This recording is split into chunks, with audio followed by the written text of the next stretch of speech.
What's going on, people? Welcome to another episode of Drawing and Exploring with me, Sam Grubb. Today I'm in Rio De Janeiro, Brazil. I've been excited to come here. I've had the trip booked for a little while and it's a place that I've always wanted to come. So I've been here for about a week exploring and figuring out what's going on in Brazil and kind of catching a vibe. And today I've got a little day trip planned. So I've got some fun stuff booked in over the next couple of days. I thought I'm going to bring the GoPro along, include it in the videos. And I just jumped out my Uber at this little beach and I just thought it's too beautiful not to start the video here. So I guess we're off. Like I say, I arrived in Rio about a week ago. I'm definitely staying in the wrong part of town. Anyone who knows Rio or who's been here, I'm kind of on the northeast side, I think it is, or like the east section, I'm not sure what it's called, but the area is Centro, so I'm downtown. And like in the day it's fine, it's like commuters, people who work in the banks, you know, lunch run, that sort of stuff. But by night it's crazy. It's like so many homeless people and just scatty people, mad people. So I've got to kind of keep my wits about me. A few people were like, why are you staying there? You're definitely going to get robbed looking like a gringo in your knockoff Brazil shirt that you've got for £7 from the market. So I've been working, I've been chilling, doing my thing, Ubering everywhere, kind of heading down to Copacabana and stuff like that, seeing some other areas. But like I said, been here for about a week now, so starting to understand what's going on. But today I've got a cable car ride up Sugarloaf Mountain. So I'm excited, I'm going to head there. My booking's at 2 o'clock, it's turned into a nice clear day, so I think the views are going to be great. And I thought it'd be silly just to head up there and not stick it in the video. So I bought a fast track ticket online that was about £30. And with that, I think you can kind of skip the queues, you can book your time and you don't have to wait to get in. The cars are like every 20 minutes, so I think it's pretty regular. And they're relatively short lines, but it's one of the oldest cable cars in the world, so I'm excited to jump on it. Look at this, man, how tropical.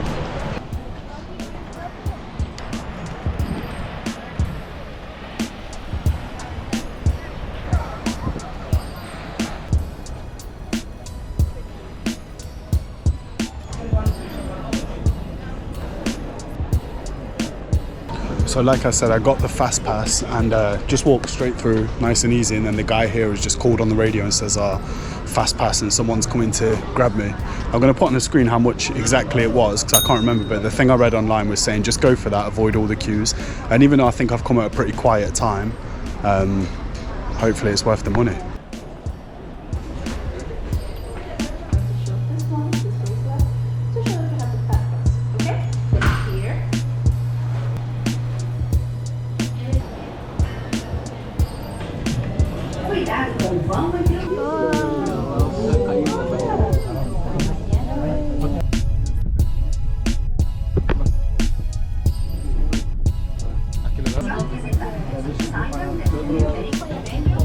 Cuidado com o vão entre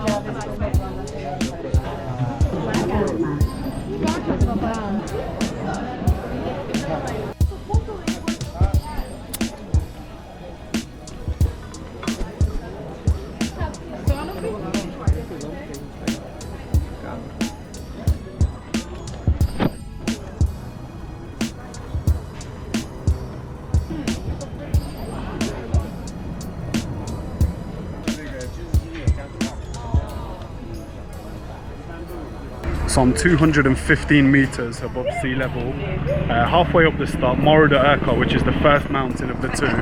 Obviously you're going on to Sugarloaf Mountain, that's kind of the money, that's what everyone wants to see. But it's one of those things, I think like when you go to New York, look at this, helicopter's coming in ruining my shot. I'm trying to do a video here, mate, have a word. So I'm halfway up the trip. I'm at Morro Da Urca, which is the first of the two mountains that the cable car takes you to. 215 meters above sea level, 705 feet. Each cabin holds like 65 people. So I was thinking back to those ones when I was in like Bosnia and Sarajevo and stuff, where like you might get 4 or 6 people in one car, way bigger, big car, more like the Millennium Dome kind of stuff. But the trip was real short, probably only took about 3 minutes. Apparently over 1 million people take the visit each year. But I've got up to this platform. It's super cool because obviously from here you can get photos of Sugarloaf Mountain. It's kind of like, you know, people when they go to New York want to get photos of the Empire State Building, so I think people go up like the Rockefeller Building or another one adjacent, Trump Tower maybe, and go get their photos from there. But yeah, you can get photos of Sugarloaf Mountain from here. There's dudes on a helicopter just landing, some top boy millionaire stuff. whole bunch of people taking their photos, and then loads of stuff for sale. As with everywhere in Brazil, you can get an ice cream, a beer, something like that, chill, taking the views. But it's like mid-afternoon, it's cleared up nicely. It was supposed to be a bit of rain today, which never came. And it's getting clearer and clearer, which is brilliant. I was thinking when I was in the Uber on the way over here, I wasn't sure if I was going to be able to see from the very top. I wasn't sure if I'd be going up into the clouds, but it looks like we should be okay.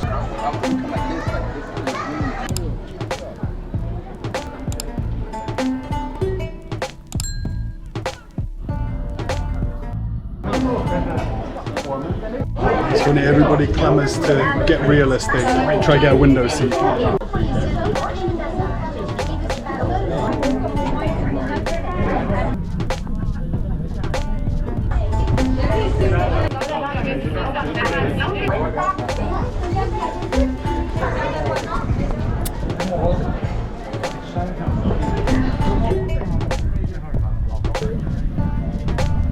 It's high up, it's kind of giving me the shivers a little bit.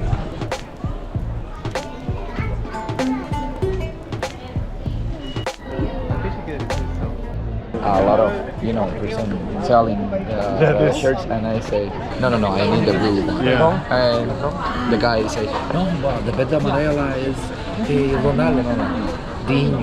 No, see, for me, Ronaldo. Ah, is it Ronaldo? No, I've got Dinho here. Ah, okay. The blue one Dinho, the yellow one Ronaldo. Yeah, I have that. You are my brother. We are men.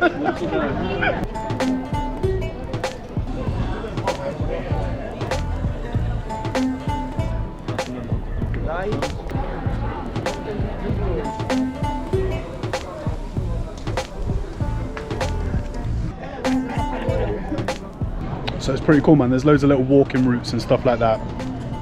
Not sure if I mentioned, but we're 396 meters up in the air. Sugarloaf Mountain. Cable car was built in 1912, so it's kind of old. One of the world's first cable cars. I'd imagine it's been restored, but it is what it is. But yeah, pretty cool. It's bustling. Everyone's trying to fight for the same spots to get the best photos and stuff. That's why it's kind of nice just being a party at once. Sometimes you can slip in, grab a quick selfie and get out. Yeah, just had a little ice cream, just gonna hang out at the top, try to get lost a little bit. They said there's monkeys that grab your shit and bite you as well, so you gotta be careful. Trying to not get bit by a monkey. As ever, we're out here with no travel insurance once again. But yeah, gonna have a little look. Look, check it, there's little routes like this. I feel like if you're gonna bother doing the concrete work on that, just put steps in instead of a fat ramp. Look at that. My knees ain't up to it anymore.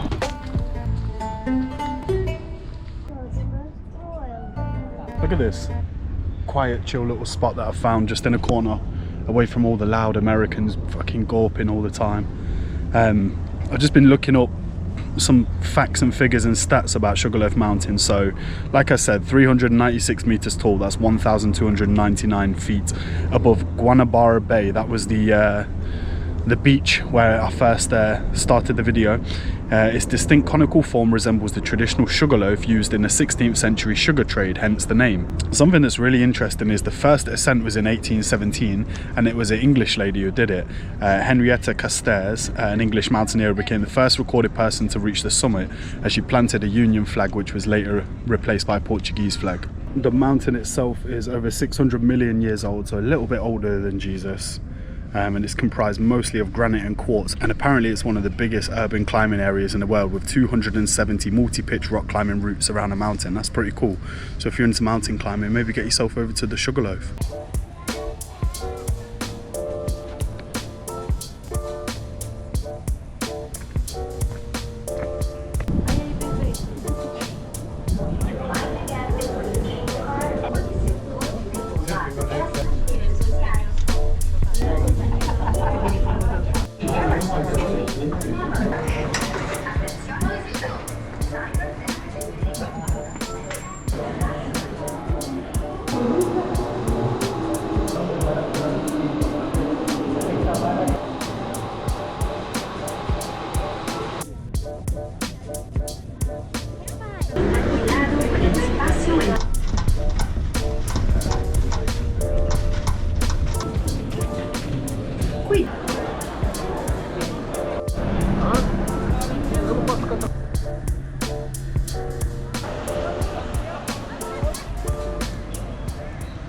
So I'm trying to decide what to do with the rest of my afternoon, and I've got about an hour before sunset. So I've not been down to Ipanema Beach yet.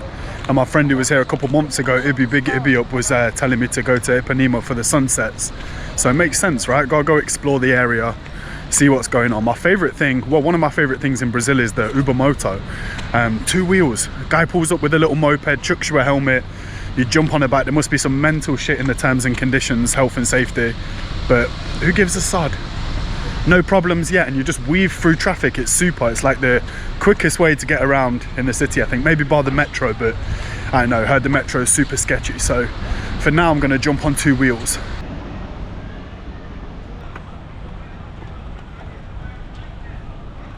All right, pen and pad, let's do some drawing. This is my little selection. So I love these. I think they're overhead projector pens, you know, like they're like permanent markers, but little thin, fine line ones. They're my favorite. Anything alcohol based, because it doesn't tend to bleed or run as much as like a regular water based pen. That's what I find. And if it does bleed, it kind of adds to it a little bit. You see, like on the edges of the palm trees here, there's just like a little bit where it kind of, if you sit still with a pen for a moment, it's going to get a little thick dot. And that's kind of, I don't know, when I was this was like my regular sort of pencil case, like all my inventory when I was digging these pens out when I was getting back to my stuff in England. I've got boxes of these pens just sat there that I bought, I think maybe on Amazon or eBay or something. Get them super cheap, any like office supply shop, but I like them. You've got the fine ones and then the ones that are like medium.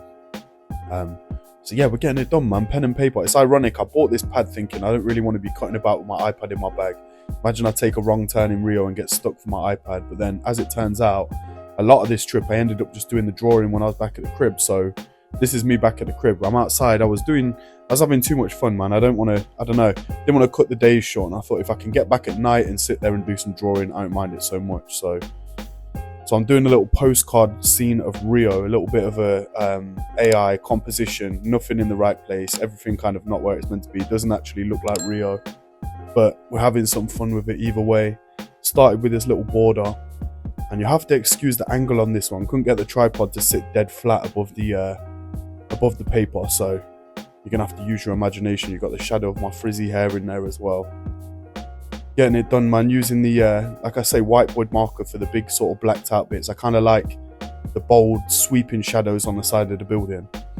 Don't know what to do with my hair, man. Thinking like it's probably time to cut it off. When I see my last video, I'm looking at my bald patch and I'm thinking this is insanity, and I'm under no illusions. I don't think that I've still got hair, but then I'm also in a position where I'm like, I can't believe that people are going and getting hair transplants. That to me is mental.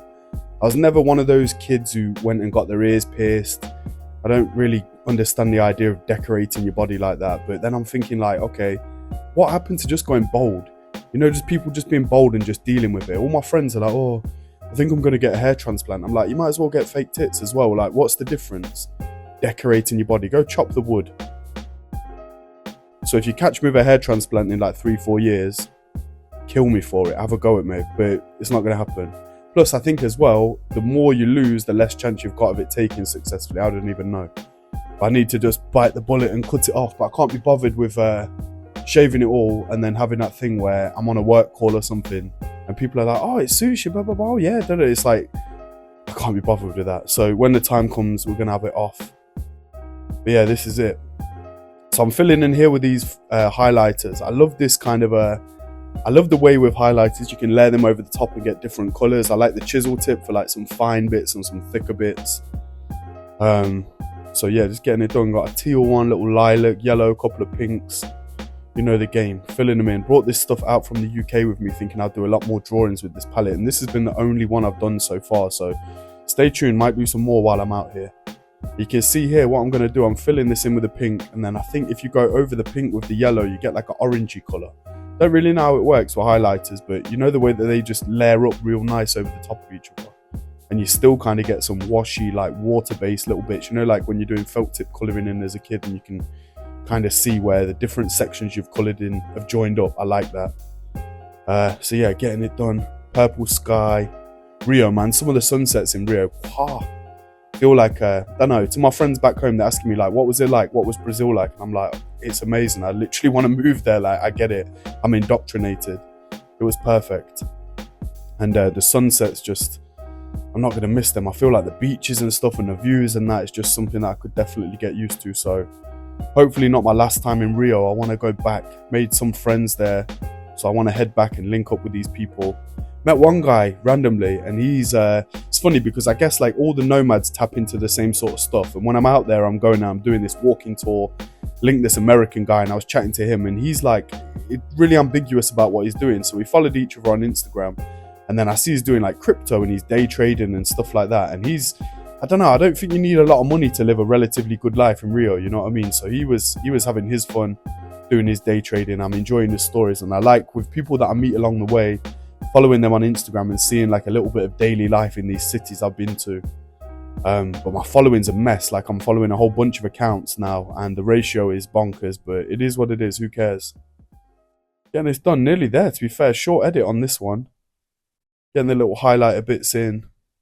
There's what I'm talking about with the orange, the pink over the top of the yellow. Who would have known?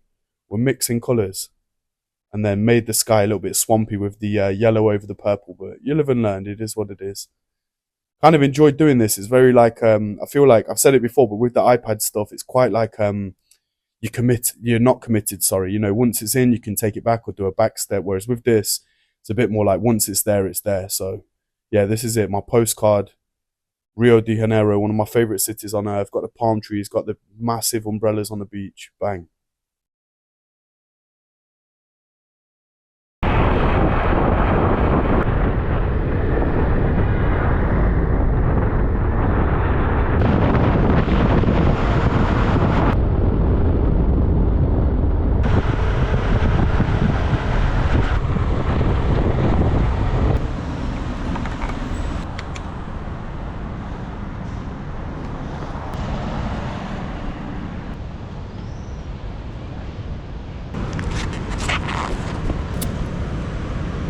First time on these shores, Ipanema Beach, one of the more famous touristy beaches I think, but obviously it's pretty much the end of the day. Nice place to kill an hour before it gets dark, try to find a little sliver of sunshine, and then maybe on to find something to eat.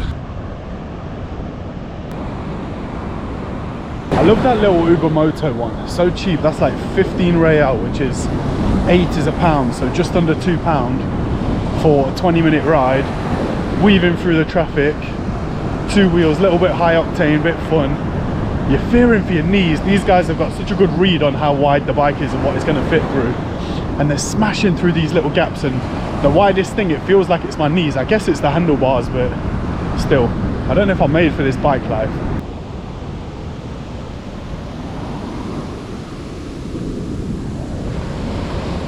Did you see how close I was to getting in the water? It's pretty mad, isn't it? So I've been here for about a week, right, and a couple of Brazilian people that I met in Lisbon were telling me just to be careful, and like saying obviously the area I'm staying in isn't the best, and you know, keep your wits about you. And then I had a friend, Rabia, who spent 3 months here, and she was saying the same thing. She was like, Centro is a crazy area. I got advised to get a bum bag and like keep my valuable stuff kind of down my shorts or whatever. And I can honestly say, like, after a week, I've not really seen too much. I know obviously a week's not the biggest sample size, but I can say so far so good. After a week, there's not really many situations I've been in where I felt it was a bit sketchy. I guess out around Central after dark wasn't nice, but more like homeless people, maybe people coming up to you and begging for money or something like that. Same as on the beaches, people come and they want to sell you sweets and cake bars, point to a picture of their children and ask for money. You're probably paying over the odds for like a pack of Mentos or something like that, but it's not by force. I've not felt like intimidated anywhere. Granted, I'll probably not turn down the wrong road late at night, but so far so good.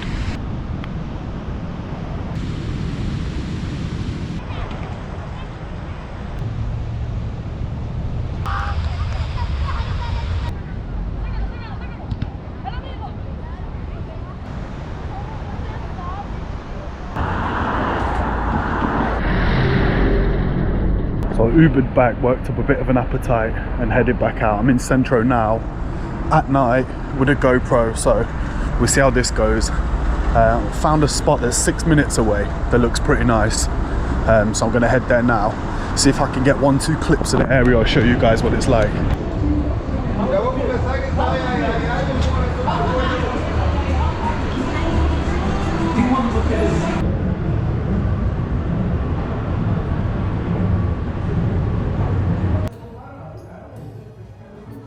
Galetto's Churrascaria.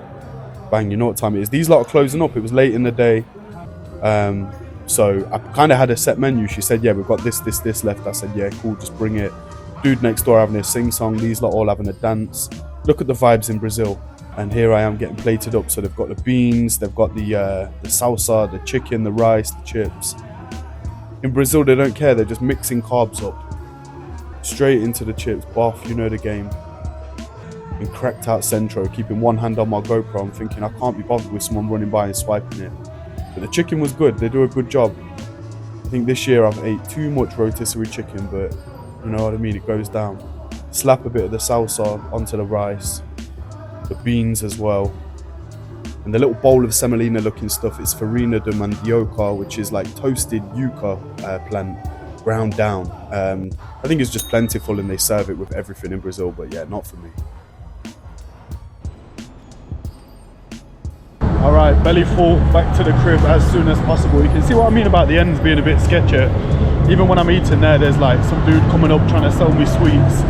Reminds me of Marrakesh a little bit, I guess just a poor place. I think when I come out, I was thinking it was going to be like muggings and whatever. I think the reality of it is more like begging or people trying to hustle you and sell you some sweets or tissues or whatever. Can't really hate on it. Or maybe even pickpocketing, so you just gotta keep your wits about you. So it is what it is. But yeah, thanks for watching, guys. Gonna head back to the crib. That's another episode of Drawing and Exploring in a Bank, and I'll see you guys next time.